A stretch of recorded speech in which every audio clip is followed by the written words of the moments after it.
Okay, folks, welcome back. K-Talk's Inside the News. Your host, Paul Jensen. We're glad to have you with us this morning, and we've got a great guest who has just joined us online. And Suzanne, can you introduce Mike Mahaney for us? Yes, Mike Maharrey. Oh, Maharrey. I'm sorry, Mike. I apologize. My R's this morning look like N's because of my I had some caffeine this morning, and I don't normally do that. Go ahead. Mike Maharrey is the National Communications Director from the 10th Amendment Center. No matter what the odds, it's their duty to do what's right. That means the Constitution, every issue, every time, no exceptions, no excuses. Unfortunately, a lot of people don't really understand what it means to go by what the Constitution set forth for this form of government. So we're going to have Mike come on and explain a little bit about what they do and talk about the pending automobile industry bubble. Mike, welcome to the show. Hey, Suzanne and Paul. It's great to be on, and good morning to Utah. We thank you, and Suzanne had a couple of topics that she wanted to try to cover since we have the opportunity to have you on with us this morning. Suzanne? Yeah, I wanted to. The reason I brought Mike in is, Paul, you sent me two topic lists, one of which are rights come from natural rights or God, not the government. And you had included a statement from Michael Bolden, the president of 10th Amendment Center. And you also wanted to raise the issue of the auto industry bubble, which we think is pending. And Mike also writes for SchiffGold. We do podcasts. They do podcasts as well. I did one with him on preparedness.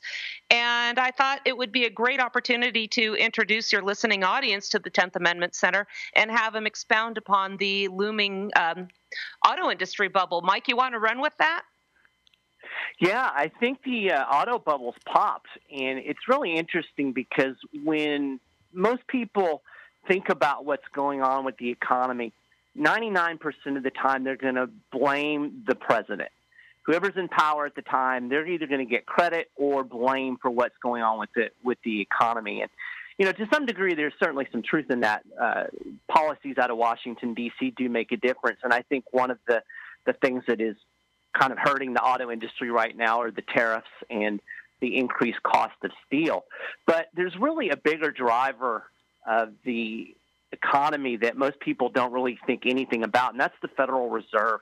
And really what we're seeing right now in the auto industry is the impact of almost a decade of artificially low interest rates, easy money that's created a lot of malinvestment.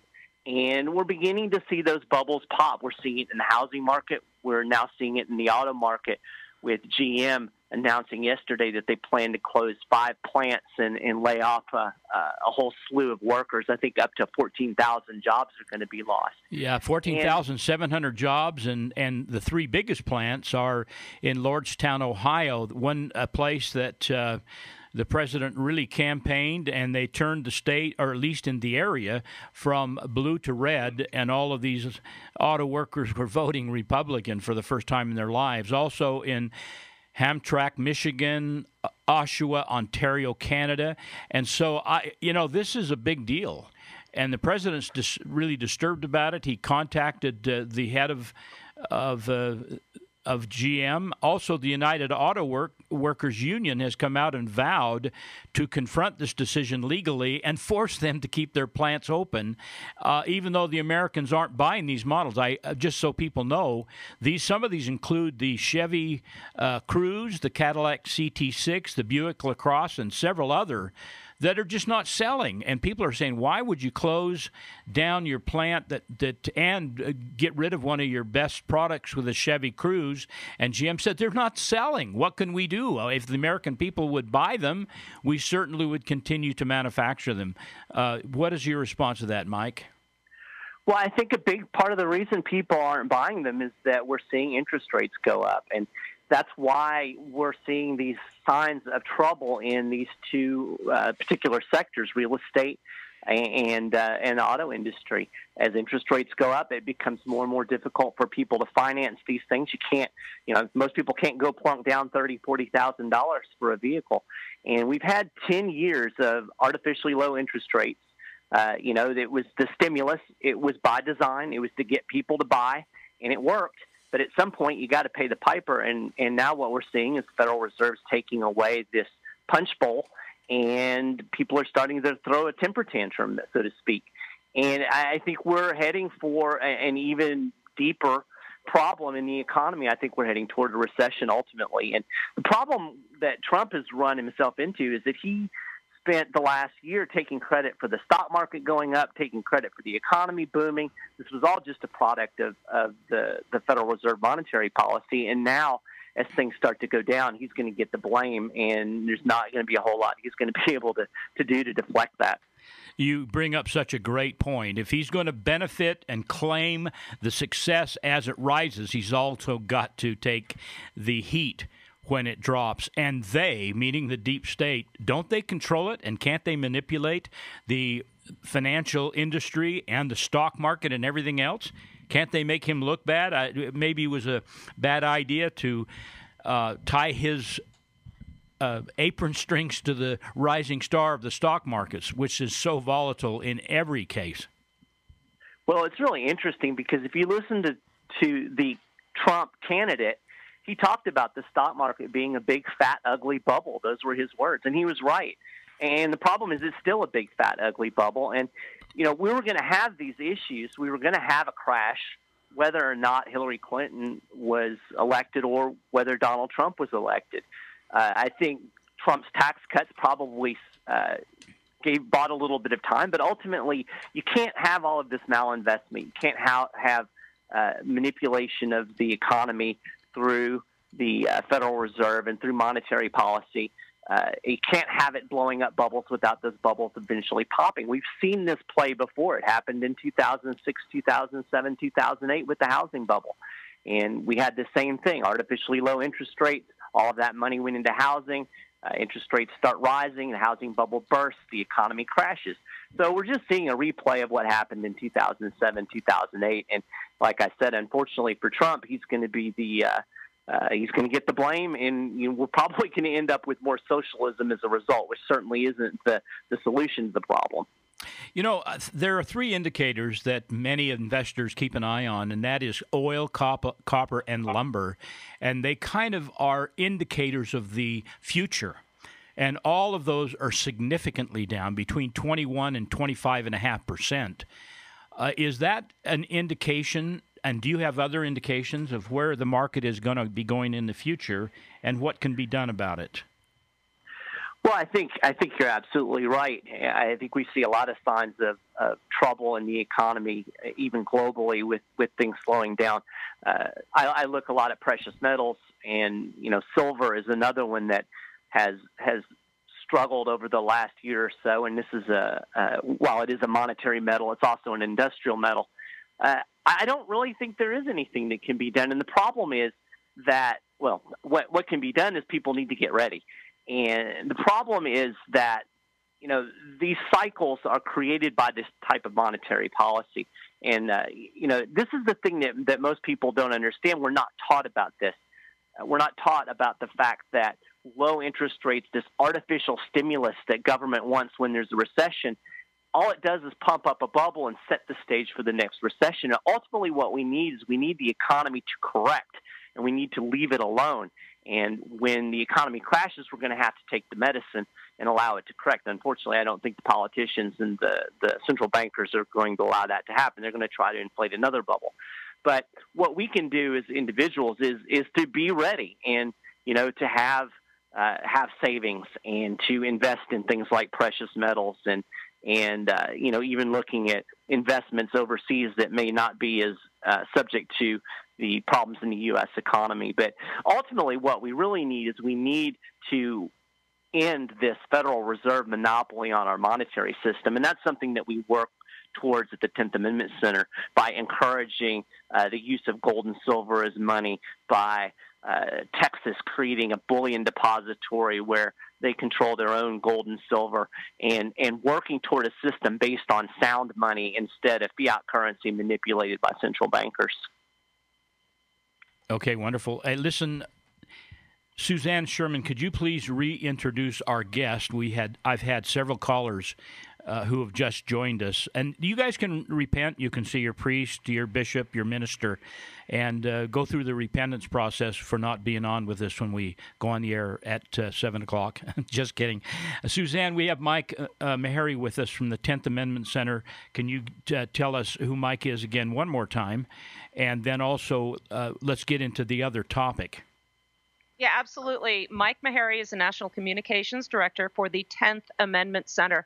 The 10th Amendment Center has over 10,000 published articles. I have put in a few myself. I'm very grateful to have the opportunity to weigh in with them.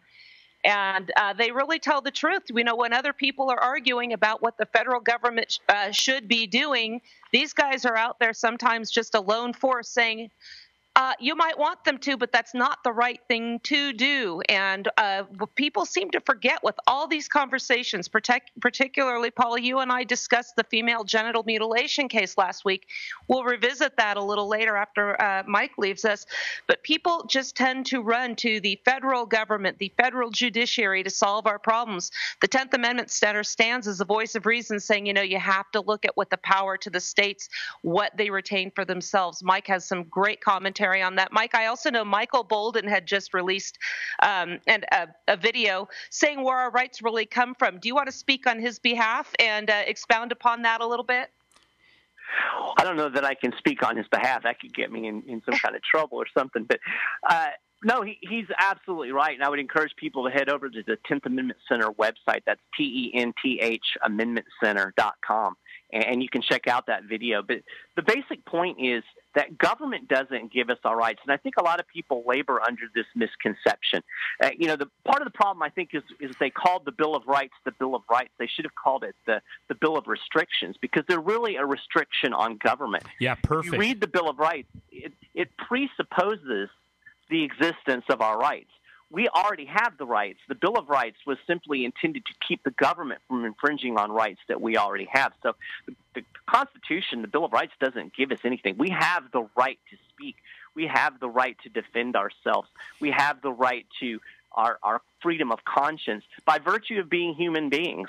As a Christian, I believe that comes from God. But you don't even have to be a theist to believe that. Just by virtue of your humanness, you have certain rights that other people shouldn't be allowed to infringe on. It's the idea of self-ownership. If we own ourselves, which means we have the right to direct our own actions, if we truly own ourselves, then these rights naturally follow. That's why they call them natural rights. And that's the whole basis of the U.S. system of government. It was something that John Locke expounded on at length in his writings, in the 1700s. And it was the basis of the Declaration of Independence, that all people are created equal. We all have these inalienable rights, and that government was instituted to protect and defend these rights, not to trample on them. So, this is a key. And part of the biggest problem that we face as Americans right now is we have an overreaching behemoth central authority that is constantly walking all over our rights,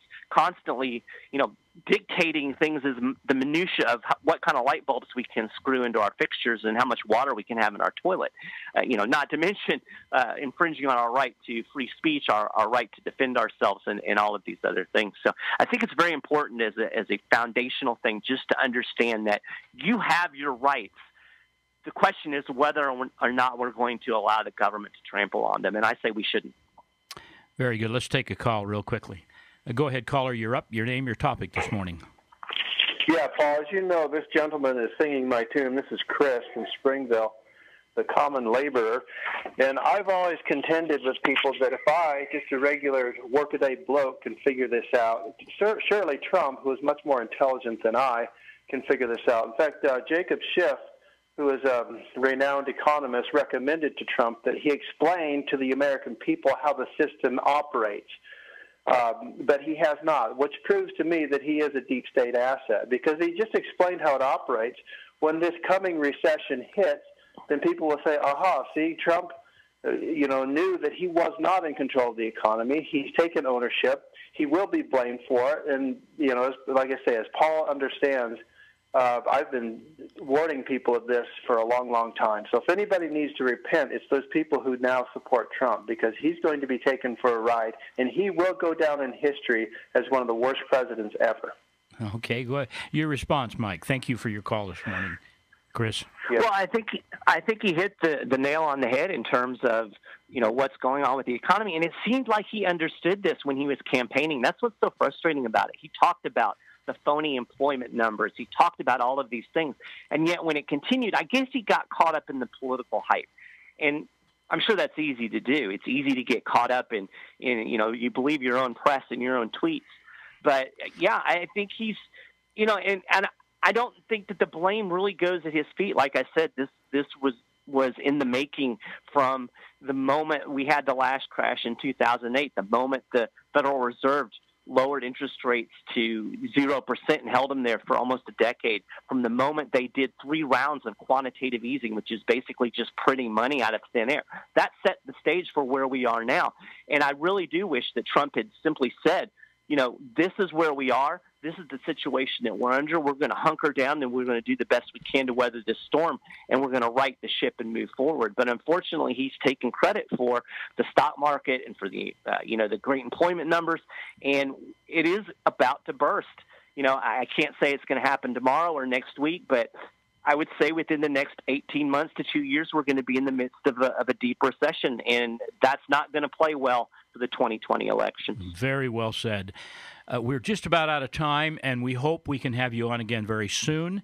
And you're very knowledgeable. Appreciate your attitudes and your statements, your questions. We happen to agree with pretty much everything you said this morning.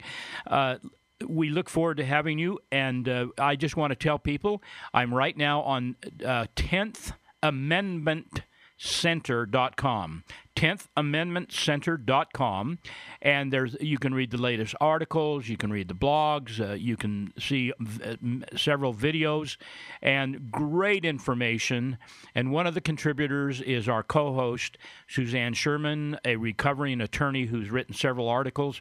And then there's a 10th Amendment Center store, including how to join for a year, for 5 years, for a lifetime. And we encourage people to be on board with this. We'll see you again soon in our next visit, Mike, and it's good to have you with us. Thank you so much, Paul. It's been my pleasure. Thank you, Suzanne.